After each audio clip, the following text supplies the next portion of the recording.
Emanuel Vigeland, 1875 to 1948, was born in Mindal in southern Norway, into a religious family of 4 brothers. His 6 years older brother Gustav would later become a world-renowned sculptor, and young Emanuel would in young age chose the same artistic path.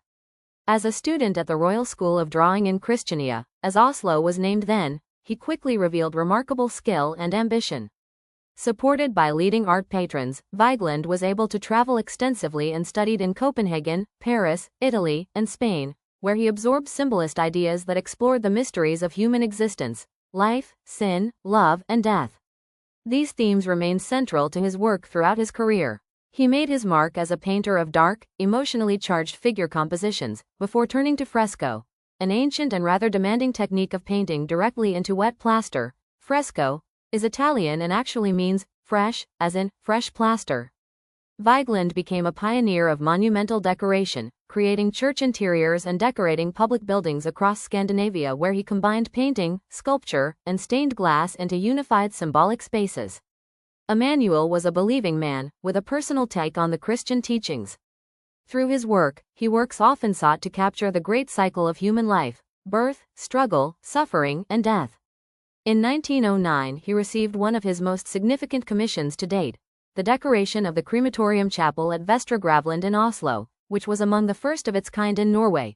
Cremation was then controversial in Protestant circles, yet Vigeland embraced the project, treating it as a reflection on mortality and renewal. The chapel's walls, vaults, and lighting carry his distinct symbolic expression, blending faith and human vulnerability in light of death, but also the strength from God that carry us through all of life's phases.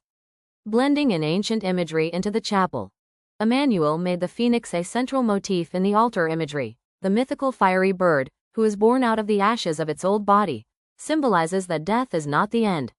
Later, as modernism gained ground, Vigeland's style was seen by many as belonging to another age.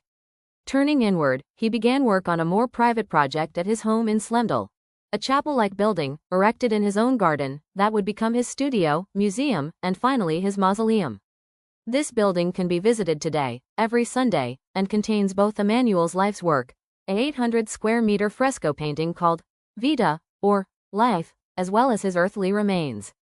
When he died at the 22nd of December 1948, 73 years old, Emanuel Vigeland was cremated at Vestre Gravland, in the chapel he himself had adorned nearly 40 years earlier. His ashes was put in an urn made from a naturally formed rock in the shape of an egg. This urn was then placed above the entrance to his own darkened memorial chamber. Even though he was a very religious and God-fearing man, no priest was present during this ceremony, only his closest family, including his wife and their 3 children. The building housing his urn is called Tombe Emanuel, or Emanuel's grave, his final work and his lasting reflection on life, death, and art.